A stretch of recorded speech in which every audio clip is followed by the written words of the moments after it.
Hola amigos, bienvenidos a las charlas de Ático. Hoy es un placer estar aquí pues, con alguien que realmente no necesita presentación, James Holland, pero que bueno, igualmente os los presentaré.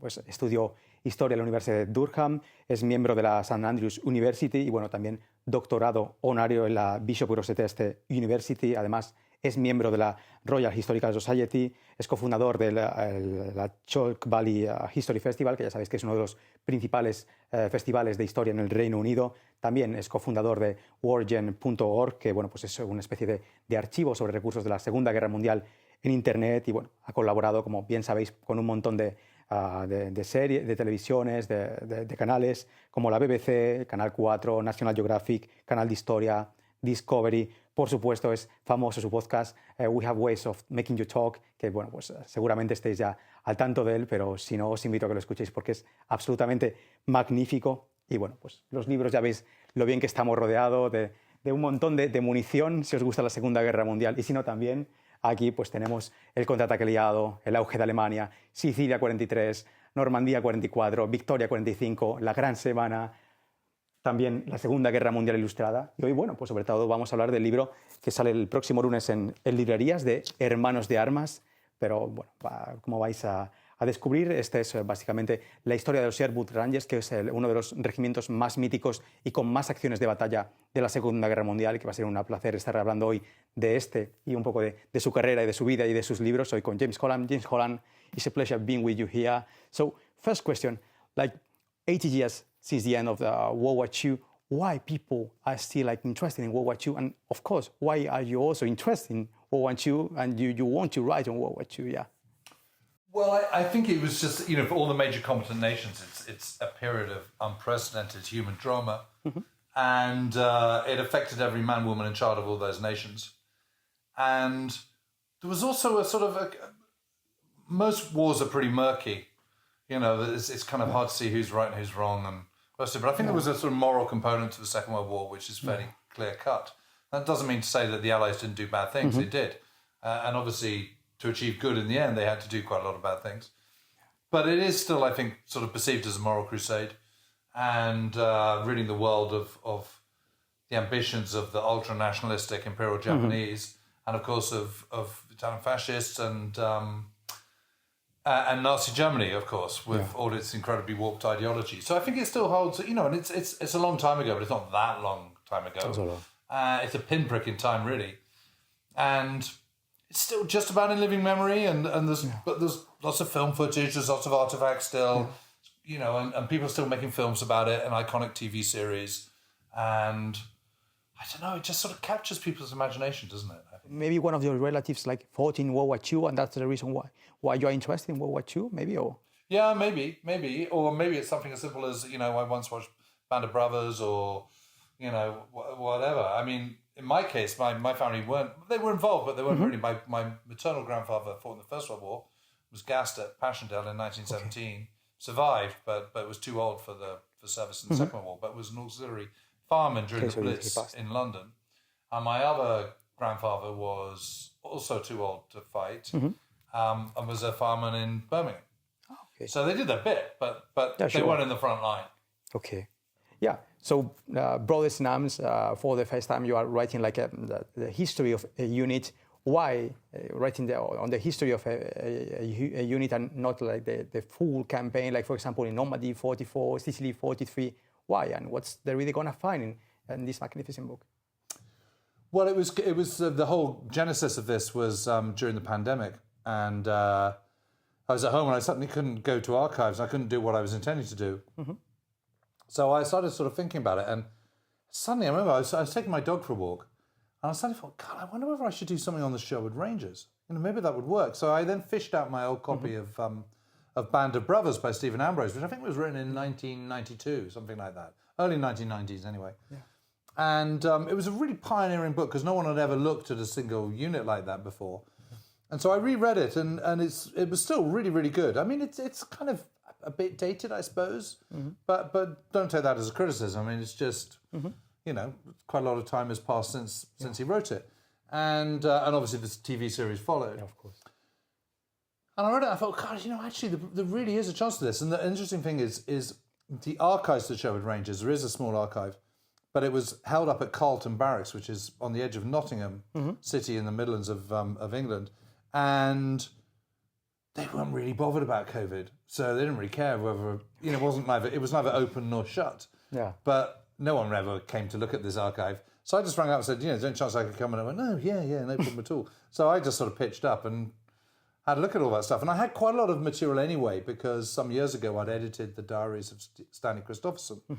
And so my great friend David Christopherson, who's Stanley's son, he and I had gone around the country in the UK interviewing the last survivors of the Sherwood Rangers. So I had all that as well.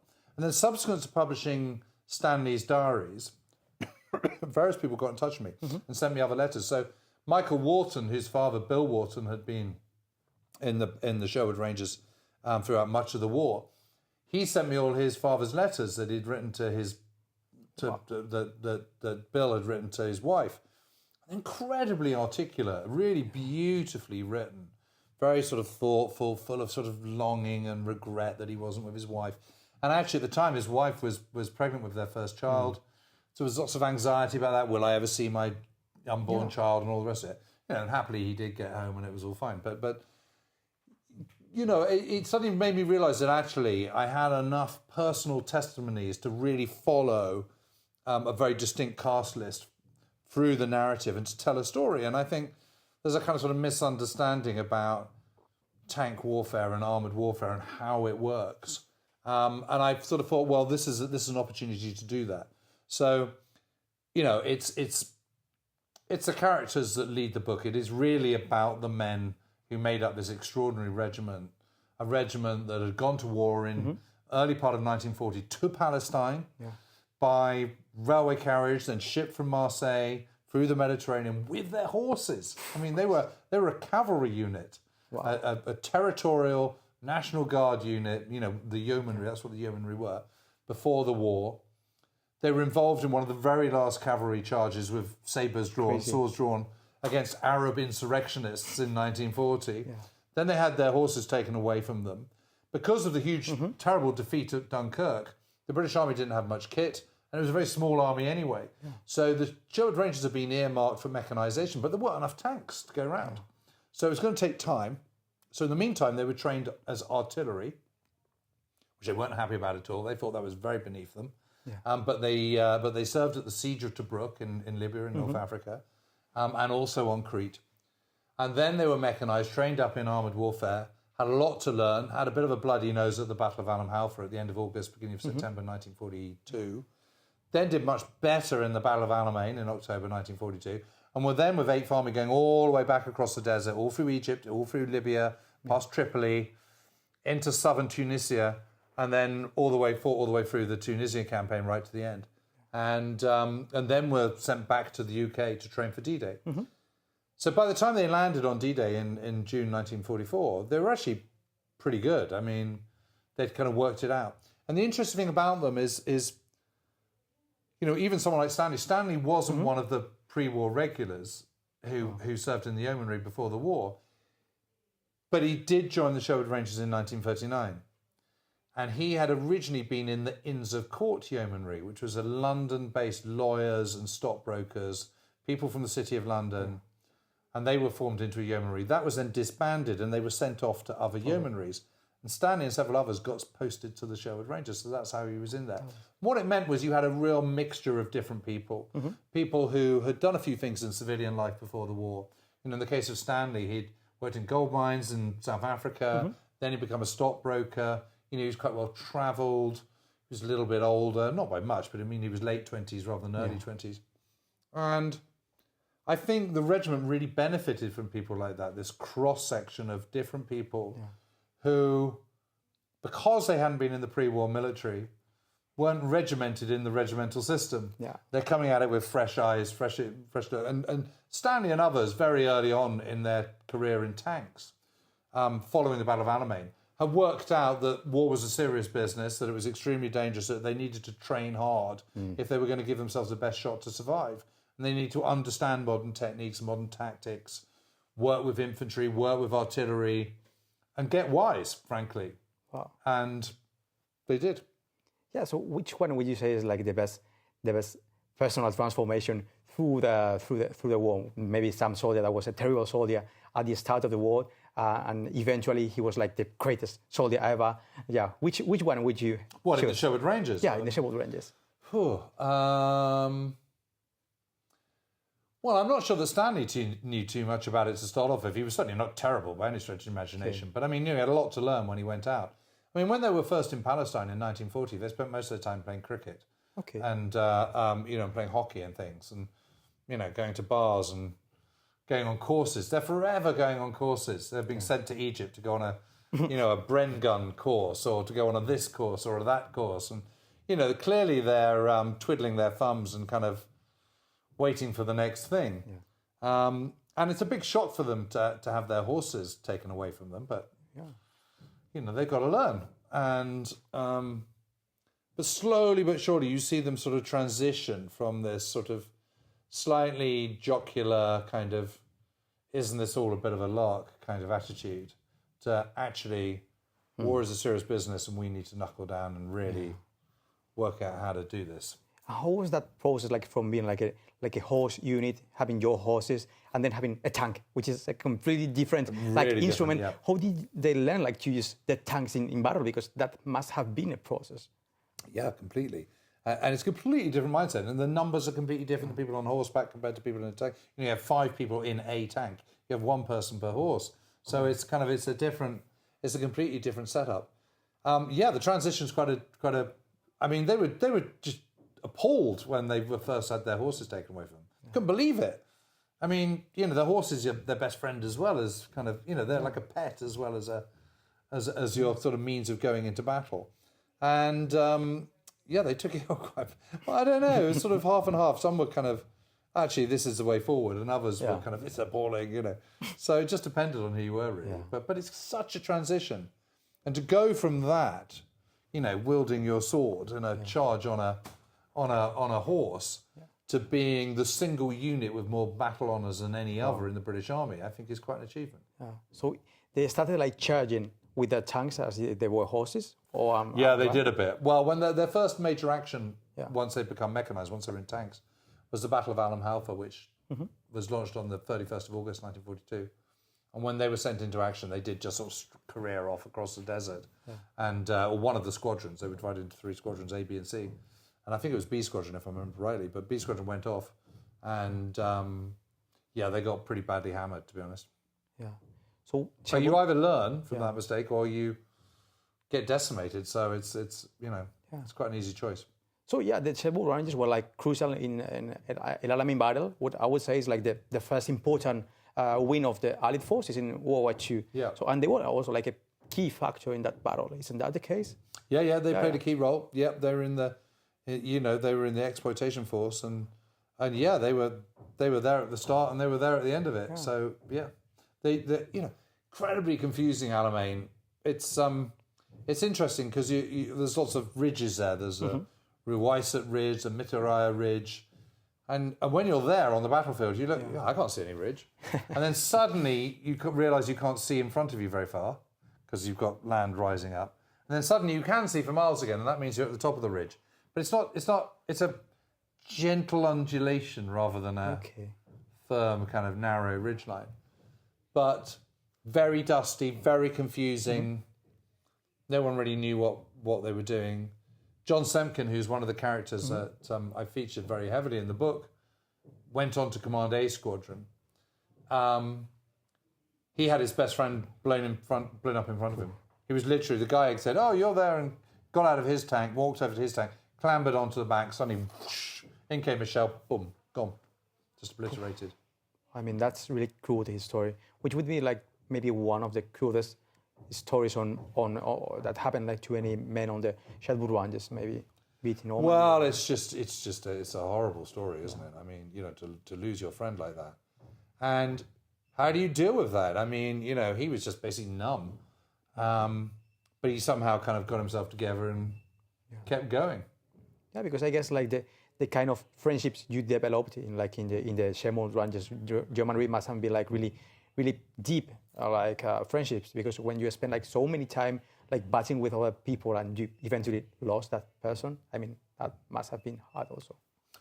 really hard. And I think a lot of people, the veterans I spoke to, talked about, having a soulmate, having your closest mate, your guy who you can confide in. So Stanley Christopherson's great friend was Stephen Mitchell, for example. Stephen and him sort of joined at the same time. Stephen slightly before Stanley. And when Mike Laycott was killed on Sunday, the 11th of June, 1944, really, in terms of seniority, it should have been Stephen who took over as commanding officer of the Sherwood Rangers. But he was out of the battle at the time. His tank had been knocked out, and he was missing. He got back. And so Stanley had taken temporary command. And when he did safely get back, he said, actually, I don't want to be in command. I don't want that role. So Stanley then took over. And they were absolutely thick as thieves. They were really, really good friends. And then Stephen finally got moved on to a different regiment in the autumn of 1944. And that was very tough for Stanley, I think. And I'll give another example. There's a guy called Stuart Hills. And Stuart Hills was best friends with Dennis Elmore. And Stuart's parents had been captured in Hong Kong by the Japanese at the start of the war when he'd been at boarding school in England. And all the time he was in boarding school, he was absolutely best friends with Dennis Elmore. And used to spend school holidays with his family and so on. They went all the way through school together. They played sport together. They played cricket together. Did everything. Joined the army together once they left school. Joined the Sherwood Rangers Yeomanry together. And they were best friends. And then right at the end of the war, at the end of April, third week of April, Dennis got killed just south of Bremen. Oof. And Stuart was just absolutely devastated. And he wrote a letter to Dennis's parents, and he said, I love Dennis more than any other person. I just cannot believe he's gone. And it was really, tugged at the heartstrings reading that letter, written in fountain pen. You could feel Stuart Hill's grief. It was still really raw. And it was emotional to write about that. And obviously Dennis was a lovely fellow and young chap with his life ahead of him. Boom, just like that. And that's the thing you realise is that, the difference between being alive and not being alive is an instant. So, maybe you identify yourself with some of those men, maybe with Stuart Hills, that he also enjoyed cricket, as you, for example, because I think you really like a lot cricket. Yeah, cricket is very much my sport. And I know you don't really kind of play it over here in Spain, but no. I absolutely love it, yeah. It's a game of many strands and layers and nuance. Yeah. And I've always been obsessed with it since I was a little boy. And that hasn't changed as I've got older. Yeah. And actually, I'm just about to move house in a week. And the new house I'm moving to has a little gate leading out of the garden, and it leads to a little footpath, which is a 30-second walk to my local cricket ground. Tell me you haven't changed your home because it's closer. It might have had a factor. What a guy. So maybe a lot of characters in your book. So maybe would you like to do the casting for us? Like who is who, and who was who was here there in Palestine in 1940 and was still in 1945? So yes, little maybe image of the full picture of the men serving in the Sherwood Rangers the full. Well, I suppose there's a handful of people who sort of run through the whole thing. Bill Wharton, whose letters I mentioned earlier on, he's one of them. Stuart Hills is another. Stanley Christopherson, of course. And it was his son David, who's a great friend of mine, who kind of introduced me to the Sherwood Rangers in the first place. And then there's the chaplain, Padre Skinner, Leslie Skinner, who's an amazing guy, who's also throughout much of the book, and who kept a diary and kept a journal of all the casualties in the Sherwood Rangers, and very humane man, and absolutely refused to let any of the tank crew ever bury any of them friends. He felt that was his duty, so he spends a lot of the war throwing up, having to kind of get bits of body parts together and bury them. And I think he also provided a lot of sort of pastoral care. And I think both him and Hilda Young, who was the medical officer, and Stanley, and before Stephen Mitchell, I think that four and then that trio, I think they were the ones that really kind of set the tone for the regiment and kept people on the straight and narrow. And they were very good at kind of if they felt people's nerve was going a little bit, they were getting a bit combat fatigued, they'd whisk them out. And, the ordinary tank crews would do a bit working for the A and B echelon, which was the, the supply team for the regiment. So, in a regiment, you'd have, whatever it is, 680 people. You'd have, just under half of those would actually be serving in tanks, and the other half would be supporting them with, supplies of ammunition, food, maintenance, all that kind of stuff, and doing other things. So, Stanley and Padre Skinner and Hilda Young, the medical officer, they'd look out for people. Yeah. And if someone was sort of on the edge, they'd give them a bit of time out, or, an officer in the tanks was struggling a bit, they might make them kind of intelligence officer for a little bit, which basically meant they were back at regimental headquarters, or send them on a course or whatever. So they really, really looked after them. And I think Stanley was remarkable because he just kept a tone. And that was one that was of unquestioned authority, but with the gentlest of touches. He led by example, but he was always smiling. He was always jolly. He was always looking out. He had time for absolutely everybody. He didn't take any nonsense, but I remember talking to one of the officers there, a guy called Stan Perry, and he said, if Stanley asked you to jump 6 foot in the air, you'd have jumped 6 foot in the air. So that was the regard in which he was held. But as I say, it wasn't a bullying regard. It was done by example. And he also led in terms of his humanity. So these guys, they're suffering unspeakable privations. They're having a terrible time. They're, can be an incredibly violent arm of the services to serve in.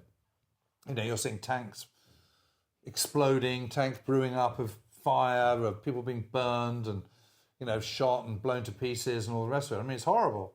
But he never lost sight of the humanity and did everything he could to ensure that morale stayed high. Yeah. And there was a time at Christmas when there was a place called Schinnen.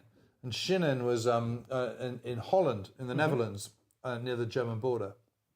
And for the weeks leading up to Christmas, all the Sherwood Rangers saved their sweet and chocolate rations. And then on Christmas Day, one of the guys dressed up as, I think it was Neville Fern, dressed up as Father Christmas. And they got a light Stuart tank to tow a makeshift toboggan. And he was Father Christmas, and one of the other guys was Santa's helper. And they went down through the streets of the town and stopped at the kind of, the village square, had a big sack of sweets and chocolate and distributed them to all the local children. Oh, nice. I mean, how cool is that? It is really cool. And I remember when Stanley had, they'd been fighting across the Reichswald, the German forest, the great German forest that's on the border, on the western border. And then they'd gone through the town of Cleve, which is where Anne of Cleves came from. He was King Henry VIII, one of his wives. They went through Cleve, absolutely destroyed. Awful, just casualties, dreadful. Yeah. And in his diary, Stanley notices seeing the first snowdrop. And isn't it fantastic? Detail, yeah. That in amongst all this death and destruction, he takes the time to stop, bend down, and look at it and think, there's still life. Yeah. There's still beauty. It's amazing. Yeah, so it's hard not to admire these guys. No, it's complicated. Yeah. So, were they like the first British units to enter German territory, the Sherwood Rangers? They were actually, yes. Yeah, they were. Yeah. The first troops to get into Germany, just the other side of Nijmegen. So Nijmegen is a not insubstantial Dutch town, and it's right on the German border. Yeah. And they were the first in. Oh, so they enter Europe from D-Day, and they advances all through the German border and beyond. So how was the D-Day for the men in the Sherwood Rangers? How was the D-Day for them? Well, again, it was a little bit mixed because the weather was so bad. And there's 3 squadrons, A, B, and C, and 2 of the squadrons were going to swim. So what that means is you had they were called DD tanks, duplex drive tanks. So they had a little propeller shaft on them, and they had a kind of like a waterproof canvas casing around them, which made them float. Sounds ridiculous. A 30-ton tank shouldn't be able to do that, but it worked. And so they'd chug along. But obviously, the problem was the swell on the sea was quite bad. So a lot of them got flooded. Fortunately, the guys, the Royal Navy guys that were taking them in their landing craft, had the good sense to realise that they couldn't drop them at 7,000 yards out, which is, 7 kilometres out to sea. Because it was just too rough. They'd never get there. So they brought them in, which then meant they were coming in behind the infantry rather than in front of the infantry, as it had been originally planned. And by the time they all landed, B Squadron landed exactly where it should have done, but the infantry had landed further up the beach. So they landed without the infantry, which was pretty disastrous. And so a number of them got hit really, really early on. Whereas C Squadron landed further east than it should have done.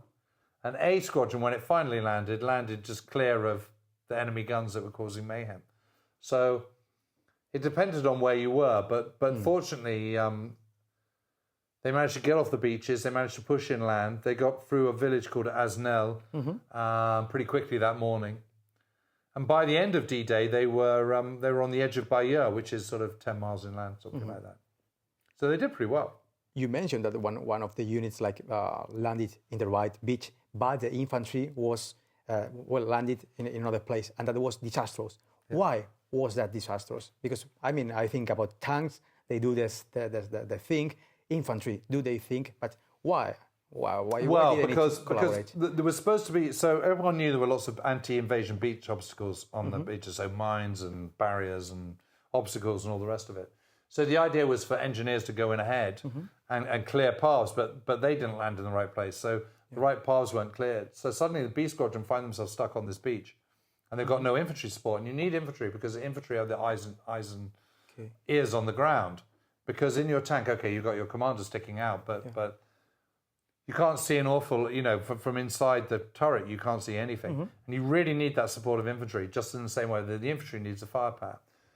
The reason it wasn't disastrous, but why it was sort of didn't work out so well was because the infantry, when they attacked one of the German strong points, was without much of its armour, its tanks, because they landed in the wrong place. Yeah.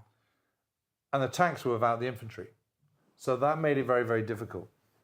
And there were a number of casualties, particularly in B Squadron. Yeah. So originally, your idea for writing this book was you were in Normandy beaches. So which is like the feeling you have when you are there and you discover all the sites where people were fighting like 80 years ago. How is that feeling? Yeah. Well, it's really moving and very, very humbling. I mean, to stand on the part, so for example, we worked out exactly where Stanley Christopherson and A Squadron came along, because there's a series of aerial photographs that were taken on D-Day. And you can see the whole stretch of Gold Beach, which is, maybe 6 miles, something like that, 5 miles. And there's only one bit on the beach where there's a shell crater right on the seashore. Okay. And there's 2 of them, and they're really, really close together. And there's a photograph of an A Squadron tank coming off a landing craft, an LCT, a landing craft tank, as it was known. Yeah. And there's clearly a big crater where that is. And you guys. So it can only be at this spot. And anecdotally, that matches up because we know it was pretty much there or thereabouts, roughly in that area. Then you can look on Google Earth and you can see some of the features on the 1944 aerial photograph are still there. So suddenly you can pinpoint it perfectly as to where they were. So then you go onto Google Earth and you measure how many meters it is from your start point to this spot. And then when you're there, you're in the right spot. So to go there with David a couple of years ago, and be in the very spot that his father landed on D-Day, on the anniversary, on the 6th of June 1944, was quite special. Wow. And it's also been amazing to try and work out where certain people were killed. So one of them is a very famous poet who was with the Sherwood Rangers called Keith Douglas. And again, you can work out where Keith died because Leslie Skinner, the padre, kept casualty maps. So what happened? Someone would die. He would bury them. He would mark on a sketch map where he'd buried them. He'd take one of the dog tags, leave the other dog tag there, because in the fullness of time, the graves people would come along, disinter them, and put them in a mass cemetery. So you needed to keep your dog tag on, and you needed, in case the dog tag got rotten or something or disappeared, you also needed an actual record of where it was. Of course. So again, using aerial photographs in 1944, you could see hedge lines and woods and all the rest of it, and you could then marry that up with Google Earth. And then you could marry up Google Earth with where you were standing at that particular moment. And then you marry up Google Earth and the original photographs and Padre Skinner's map, and bingo, you've got it. Wow. And the day that I discovered where Keith Douglas had died, I was on my own, and it was a beautiful May day, and birds were singing, and the sun was shining, and I was all alone. And I worked out where it was, and I stood in that field, and it was pretty emotional. Wow. So for because you feel you know these guys. You're so wrapped up in their lives and telling their story. You know, you read Bill Wharton's letters, or Harry Heenan's letters, or Stuart Hills' journal, for example, or Stanley's, or Padre Skinner's, and you feel you know these guys. You know what makes them tick. You know what they like, what they dislike. You know what irritates them, what amuses them. And you get to know them, and you think, wow, he's a nice guy. So Bill Wharton I really liked. Which is the one you like the most? I think the one I had the softest spot for is obviously Stanley, because of the connection with David. But I think Bill Wharton I felt a very kind of special bond to. Okay. Just because I was so immersed in his letters, and they were all to his wife, and why was she he was special? back at, I don't know, he just seemed like a gentle soul. He was brave as a lion. He rescued his squadron commander, and you know, he never at all turned away from the danger. But he was 32. You know, was a little bit older, had a wife at home. You know, on the eve of D-Day, you know, he's at the beginning of June, he's still in his camp in southern England. And, you know, he's like, darling, I'm sitting outside my tent. The green leaves are on the foliage above me. There's a bit of cloud in the sky. I know that English day. I've been, you know, I can just picture it all. And he says, do you realize it's 4 years since we got married? And, you know, I've only seen you once since then. Okay. You're just thinking, oh, no. It's just heartbreaking, you know. And he says, do you remember we you know, that time where we came back and we walked down that lane and we were going to go and play tennis, and it was such a lovely evening, and blah, blah, blah. And, you know, it's just, you're absolutely there. You can feel his yearning to be back home. He's a very real person. And suddenly what you're realizing is, for someone who has long since passed away, long since died, they're coming back to life. There's flesh back once again on those bones, and they're real people. Yeah. And you're looking at this in real time, because he's writing that letter at that date, on the 2nd of June, or 7th of June, or 13th of June, or whatever it is he's writing these letters. Yeah. And it's there. It's a moment in time that's been frozen by his words that he wrote at that moment. Magnificent. And it's really moving. Yeah. You can't help but be moved by that, or get involved. So you get very wrapped up in these guys' lives, and some of them make it through, thank goodness, and some of them don't. And when they don't, like like Dennis Elmore, for example, it's really upsetting. Yeah, of course. Yeah. So how is it important for you, like, to reconstruct, like, the experience of those men in arms, like, to, in a way, also, like, give, like, the readers, like, the experience that those men had, like, during the war? How is it important?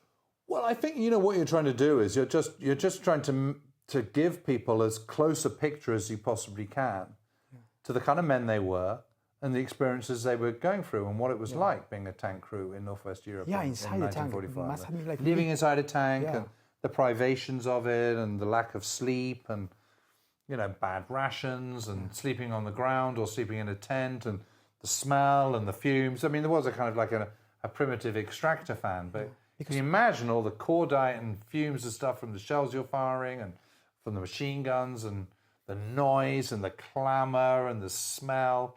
You know, and if you're in battle and you need to, you know, you need to take a pee or something, you would pee into an empty shell case. Of course. That's what you got to do. Yeah. You got to do what you got to do. And it was just an incredibly brutal and tough existence. And, a bit like a crew and a bomber, you're all completely interdependent, and you all have to trust each other in that tank, and in that squadron, and in that regiment, intimately. Yeah. And a lot is expected of these guys. They're just young blokes. Most of them. Stanley's 32, Bill Wharton's 32, but Stuart Hills joins at 19. Yeah. David Render's 19 when he joins in Normandy. I mean, these are young guys. So maybe they were made out of different stuff than we are, because, for example, we think of ourselves like being put in a tank, and we say, okay, I cannot cope with it. So how did I don't know. I think to people today, I think you adjust pretty quickly, and I think young people do especially. And actually, although it's incredibly dangerous and brutal, at least you've got some purpose. I think the reason why a lot of people struggle at the moment is they're not feeling any sense of hope or purpose or motivation in their lives, and I think that's the problem. And there's a lot of people say you never feel kind of more alive when you're close to death. That's true. That's true. So I don't know, but I'm in awe of these people. I mean, just totally in awe. And I've got to say, I've always, in all my books, I home in on individuals, but what's been really nice about doing this one is homing in on one unit and just really look at their experience in detail. It's been a privilege. That's it. So the daily experience was like a daily experience, like death was like at the other corner. So how was like the daily life being inside a tank, like the daily routine or the tea time? Yeah, let's talk on that too. Yeah. Well, it depends on what time of year it is, because it's all dependent on daylight. So you wouldn't have tanks in the dark really, and you certainly wouldn't have them pulling out of the battlefield at night, because you'd be worried about enemy patrols. Because obviously in darkness they can creep forward, they can clamber onto your tank, put a grenade down the turret or whatever, So you have to be careful of that. So they would always pull back. But obviously in June, it's midsummer, and the days are incredibly long. So you probably wouldn't be pulled out of the line till like 10 p.m. at night. Then you've got to get to your Liga, which might be a mile or two back from the front. Then you've got to do basic maintenance checks. Then you've got to wait for fuel to come up. That would probably be hand fuel. Yeah. So it would be jerry cans, which you've got to do by hand. And basic, cleaning the barrel, all that kind of stuff, greasing things up and making sure it's all okay, tightening the tracks and so on. Then you've got to get some food, and then you've got to get your head down. But if you're the tank commander, you've then got to go to an O group, which is an orders group, which is where you get briefed for what you're going to do the following day. So you might not come back till like half midnight. Then you'd be woken up at 3:30 in the morning, just before first light. And the first thing would be to kind of net the radio, tune it into the right frequency. That took a bit of a process in those days. Then maybe a little bit of food. Then you'd start moving out. And, you might be in action for 6 hours, 8 hours, something like that during that day. The rest of the time, you're just sort of waiting around. So incredibly stressful, incredibly tiring, mentally and physically. And then you do it all over again, and you do it all over again. And you might be in action for a week. You might be in action for 4 days, 2 days, 5 days, something like that. Then you'd be pulled back for a little bit for a few days rest. But in those days that you're in action, you're getting very, very little sleep. It's catnaps. It's like snatched 20 minutes here, 10 minutes there, that kind of thing. Yeah. So which tactics did like the Western Allies use like to advance against like Germans in Normandy, in continental Europe? Yeah.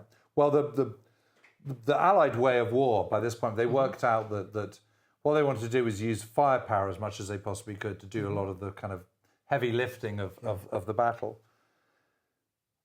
But you had to make that firepower effective, and the way to do that was to get the Germans to counterattack. And what they noticed was that every time they attacked, the Germans would then always counterattack. It was like a Pavlovian response to this. And so the key was to get them to do this. And then the moment they counterattacked, the Germans that were then coming out of their own positions of concealment and hiding behind hedges and from foxholes or whatever, advancing over open ground. But someone had to get them to do that. And the people to get them to do that were the infantry, with their fire support coming from the armour, the tanks. So typically, an armoured regiment would be attached to an infantry brigade, and an infantry brigade would have 3 battalions of around 845 men each.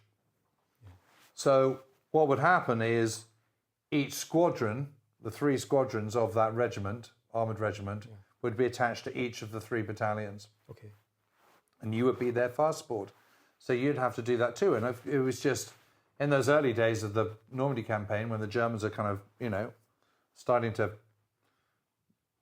sort of coalesce to a certain extent. You were the Germans would be in their positions, in foxholes, in trenches, behind hedges, in buildings, whatever. And it would be the job of the infantry and the armour to go forward and kind of wheedle them out. Yeah.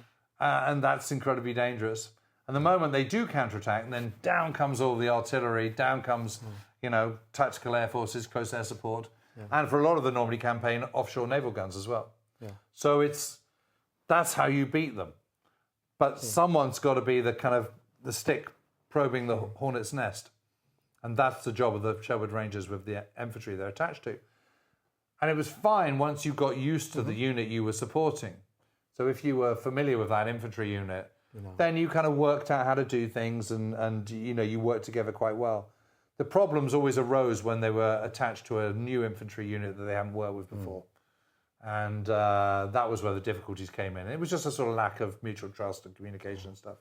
So quite often you'd find that, first, you'd be advancing together, the Germans would open fire, all the infantry would hit the ground, and the tanks wouldn't be able to get them come back up again, until they'd cleared stuff. And the whole point was they're supposed to be doing it together. So, there were lots of sort of teething problems. And the nature of the fighting was that a lot of the tactics you just work out as you were going along. There would be certain principles that you would follow, but the specific tactics for the territory in which, or the countryside in which you find yourself, they're worked out on the job. Yeah. So I guess for those guys that were attacking the Germans in first place, casualty rate must have been atrocious, I guess. Yeah. Atrocious. Yeah. Absolutely appalling. So it's really interesting because, the way the Allies fought their war was this notion of steel, not flesh, using technology and industrialization and industrialization to do a lot of the hard yards. That's the whole point about the Strategic Air Force. You can send over bombers with comparatively few men in them and do lots of damage and make it much harder for the Germans to kind of carry out their war aims, because all their factories are destroyed and the cities are destroyed and all the rest of it. That's the whole point. And it's the same about using tanks and firepower to do a lot of the hard yards. So overall, that worked very, very well. The overall casualty rates of the Allies during the Second World War was much less than the other major competent nations. And that was because they were much more careful about their manpower and much more efficient with that most precious of resources, human lives. But it didn't get away from the fact that you still have to take territory to take land. And that means advancing with infantry and with tanks, and that was incredibly dangerous. And actually, for the Normandy campaign, for example, when you add up all the daily casualties and divide it by the number of days of the campaign, in this case, total casualties divided by 77, you get a figure. That's your daily average casualty rate across both sides, and including civilians.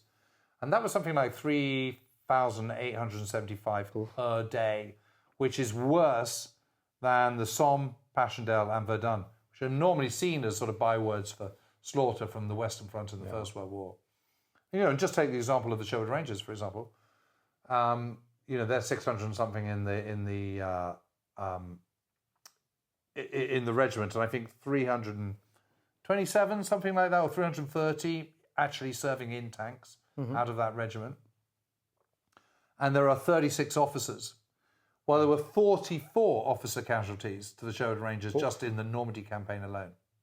That's a lot. Yeah, in 77 days. Yep. So you are inside a tank. What's the worst thing you can see in front of you? Well, you can't see very far. So that means, the tank commander has to have his head and shoulders above the tank. So that means he can see, but it also means other people can see him because he's on an elevated position. Yeah. Trouble is the moment you go down into the turret, you're dependent on periscopes, and periscopes aren't anything like as good. Yeah. And the truth is, what generally happens is whoever fires first tends to come out on top in a tank engagement. Yeah. And that's because the moment you get hit, your commander retreats inside the turret. The moment he retreats inside the turret, he can't see as much, so he can't maneuver so successfully. And then your enemy can knock you out at leisure. And what's really interesting is I think you don't need to destroy a tank to make it ineffective. You just need to stop it from firing and make the crew give up. And actually, a Sherman tank was perfectly good at doing that, even against a Tiger. But it was this famous occasion on the evening of the 27th of June, Monday the 27th of June, where A Squadron went into battle, and they destroyed 13 German tanks for no loss of their own, including 5, I think it was 4 Tigers, similar number of Panthers, and the rest Panzer IV. I mean, it's a good effort. It is. I mean, maybe they not one. They didn't lose one themselves. Yeah, maybe the greatest deed of the whole Sherwood Rangers, or maybe the it's certainly the greatest moment. I mean, they never had such a great success again. 13-0 is a lot. Yeah. But the following morning, two tanks of B Squadron were knocked out just like that. That's all. So Yeah. So would you prefer to have in front of you like a Tiger, a Panzer Force, a Panther? Which would be like the worst thing you could be facing? The worst I could be facing? Yeah. Oh, gosh, I don't know. But I think what I would like is, if I had a choice, it would be either a Sherman tank or a Cromwell, because I think mobility and maneuverability is really, really important. There's nothing that moves faster than a Cromwell tank. Has a pretty good gun, low profile as well. Sherman's quite high profile. And you want something that's going to be mechanically reliable. You don't want anything that's too complicated. That's the problem with the German tanks. They're over-engineered. They're too complicated. So German tanks are very complicated beasts. Yeah. So you want to make that complicated thing as simple as you possibly can. So German tanks were not the best tanks, or well, it depends on what you're judging it. If you're saying which has got the biggest gun and the thickest armor, then it's the German King Tiger or whatever. And a Tiger tank is obviously pretty ferocious-looking beast. Yeah. I wouldn't want to come up against one. It's huge. But that comes with all sorts of complications as well. It's big. The Germans don't have much fuel. They don't have much oil. It makes it very difficult to handle. Very difficult to maneuver. It's mechanically unreliable. It's incredibly complex. And it's also slow to maneuver. That's the truth of it. Yeah. Whereas a Sherman tank, you just get into it, and it's 4 gears forward, 1 gear in reverse. It's all synchromesh. Put foot on the clutch, off you go. Yeah. Really simple. That's kind of what you want. So that's why the Shermans are superior, I guess. Well, overall, I mean, what are you looking at? I mean, if you were marking it out of 10 over a series of, fear factor, the Tiger's going to win. It's 10 out of 10. Okay. Whereas a Sherman may be 7. Production numbers. Sherman, 49,000. Tiger, 1,347. Tiger's on maybe 2 points. That's 10 for a Sherman, right? Yeah. Mechanical reliability. Well, you've got to give a Sherman 9 out of 10 for that. Ease of maintenance, you've got to give it 9 out of 10. I would say reliability and maintenance, probably 3, 2 for a Tiger. So you can see how, if you're adding it all up together, all those different component parts, then the Sherman's going to win. But obviously, if you're a crew member, you're not thinking like that. You're just thinking, I'm coming up against a massive, great big beast, and it's terrific. But, John Semkin, who was commander of A Squadron, he destroyed a Tiger tank. He hit it 10 times before a Tiger managed to fire once. Wow. And that's the other thing. It's easier to fire because the shells are smaller, so they're easy to maneuver. And your loader is from the right, which is ergonomically sensible because most people are right-handed. Yeah. So you pick it from there, shove it in the breech. And a Tiger tank, it's from the other side. It's from the right-hand side of the breech. So you're left-handed effectively doing it. And that's nice. And it's a bigger shell. So it's more clumsy. It's harder to load. Yeah, it is. And it's a matter of nanoseconds. Yeah. So there are a lot of stories in your book. So you had to choose one or a couple of stories, like kind of the quickest. Like for example, I recall there's one reminds me quite a lot about the Kelly's Heroes. Oh, yeah. When they're gonna assault a bank or something. And there are so many interesting stories. So maybe you have to select a couple of them. Which would that stories be? What, from the Sherwood Rangers? Yeah. Gosh. There's so many. There's so many. Well, the Battle of Geilenkirchen, I think, is an amazing episode. It's loads of mud and miserable, and it's wet, and they're working alongside the Americans for this particular battle, and it's just an extraordinary engagement. I think you'd have to say the Monday, the 27th of June, for the fact that's the same day that Semkin destroys the Tiger. It's the same day that they then score 13-0. So actually, it's 14-0 if you include the Tiger as well. That's a hell of an engagement. Wow. So I think that would be my top 2. Okay. And there was also one guy that went to Paris. He was supposed to be Oh on yeah, leave or Mickey something. Gold. I love him. Well, him. Mickey Gold's a great character. Yeah. He's a bit of a rogue, and he just suddenly decides he wants to go to Paris, so he does. Goes and meets some girls, has some champagne, comes back. Did he get any punishment for doing that? No. I mean, that's also like kind of. That's one of the things about the Sherwood Rangers. They realise that these guys are in for the duration. Yeah. They're not long career soldiers. Yeah. And you've got to kind of slightly take the rough of the smooth, and Stanley knew that Mickey was a great commander and was a hugely respected by his men, really loved by his men and everything, but was also a bit of a rogue, a bit of an individualist. You've got to give him a little bit of. So also kind of a heritage when the Sherwood Rangers were like a cavalry unit, I guess maybe, because cavalry units are famous for having that kind of individuals inside. Yeah, I never thought about that, but you may be right about that. I mean, they're just an extraordinary bunch of people. Really, really are. And what they achieved, what they went through is just remarkable. I absolutely love writing this book. It's without question the favourite book I've ever written. Maybe the favorite one to read too. Yeah, maybe. Yeah. So these men went through like incredible hardships. Did the war learn something of the experience, or the war didn't learn anything about what happened to them? What do you mean in terms of how did they cope with it? Yeah. Yeah, I think it was hard. I mean, a lot of them came back, and of course everyone's in the same boat because, most people of a certain age had fought in the war. So, they're all coming back and having to get on with their lives and everything. Yeah. But, there wasn't really any counselling then. There weren't people sort of, understanding post-traumatic stress disorder and things like that. So you just had to kind of get on with it yourself. And I think a lot of them struggled a bit. Mm-hmm. But there were some crutches for that. Mm-hmm. So there was a regimental organisation which, relied on subscription of its members and also by people who'd served with the Sherwood Rangers in the past. Mm-hmm. It had a little kind of fund and pot and stuff for people who got into difficulty. Yeah. But yeah, it definitely had a lasting legacy. I mean, I remember David always saying that, there were times where his father would just sort of disappear off to his study and you knew not to disturb him. He just needed a bit of quiet time. They have their wounds, yeah. Yeah. Difficult. I mean, when you've seen what you've seen body parts ripped asunder and, people on fire and tanks brewing up, and you've seen just these sort of horrible, horrible things. You've seen that massive amount of destruction and killing. You're not just sort of you can't just sort of go back into civilian life and assume that everything's all just sort of fine and dandy. Yeah. It scars you, of course it does. Yeah.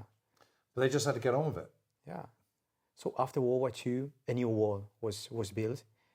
Do you think that this world is nowadays under peril, under attack, and that maybe we are forgetting like the hardships, like the people, like kind of units like such as the Sherwood Rangers went through, like to build another world?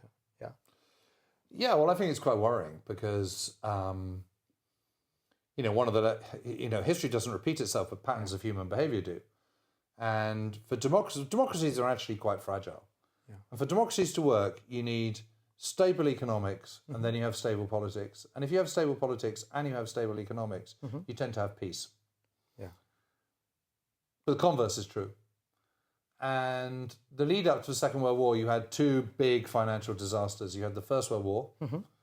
Then in 1929, you had the Wall Street crash, which was then followed by the Smoot-Hawley Tariff Act of 1930, which then prompted a global trade war and directly brought about the collapse of several banks, one in Vienna, one in Berlin, which in turn ensured the end of the Weimar Republic, which was an experiment in democracy, into which was a power vacuum, into which was one of two choices. It was either going to be German communism or German National Socialism. And as we all know, it was Hitler that went into that power vacuum. And as a result of that, the Second World War broke out. So, there's lessons there. And we've had the financial crisis of 2008. Yeah. We've then had the financial crisis of the pandemic. And you can see democracy being pushed at the moment. You can see the rise of populism, the growth of authoritarianism. Yeah. And it's really, really worrying. And you can see the saber rattling from Putin's Russia. And I think there's one way to ensure that we have prosperity here in the West and long-term peace, and that is to rearm pretty fully. And that means funding projects, and it means working together as in the West, here in Europe, whether you're in part of the EU or not a part of the EU, you need to kind of make exceptions. It means cutting a bit of red tape, and it means just getting on with it. And actually, then you can kill two birds with one stone, because you can make economically sound again. You can massively boost the economy with all these defense contracts. And you can also make us safe. Because the bottom line is Putin isn't going to risk triggering Article 5 of NATO and going into the Baltic states if he thinks he's not going to win. And what's going to make him think he's onto a loser is if Europe is strong and well-armed and well-equipped. But at the moment, there's still so much dithering. We just need to get on with it. There's the truth of it. Well, I think, the lessons from the Second World War are really stark. That an awful lot of people gave up a huge amount of freedom and often the ultimate sacrifice of their own lives in order that we can all enjoy our lives today. And I'll give you an example of this, is that, in the UK, we don't want to spend, our population doesn't want to spend any more on defence. And yet, last year, we spent the same amount on new cars as we did on defence. And we spent double that sum on holidays. Yeah. And, it's a choice. And we can say we can't afford it, but the truth is we can afford it. Of course we can afford it, because you can always afford defence. Because the most important thing is ensuring that the population of the nation is safe. And the way to be safe is to be strong defensively. And at the moment, we're kind of sleepwalking into it if we're not careful. I mean, it doesn't mean to say that we're definitely going to go to war with Russia or anything like that. And it doesn't mean to say that, governments are going to collapse or anything. But you want to limit the risk. Yeah. And there's a way forward. And if ever there was a shining example of the cost of ensuring ongoing freedom, it's looking at what happened in the Second World War. And you can look at it in the round, in the broad front, or you can home it down into one unit like the Sherwood Rangers, because I can tell you they sacrificed a huge amount to make sure that you and I are sat here having a nice afternoon today. Perfect. So it's been a pleasure, James, talking to you Thank you. Today. Absolute pleasure. Bueno, pues un placer absoluto estar hoy hablando con este maestro de la Segunda Guerra Mundial y pues de la escritura, que al final es James Holland, Hermanos de armas, dentro de muy poco en librerías. Os invitamos a todos a leerlo, pero también, bueno, pues cualquiera otro de sus libros, que como veis hay munición para rato. Encantados de veros, un placer, y nos vemos en la siguiente charla del ático.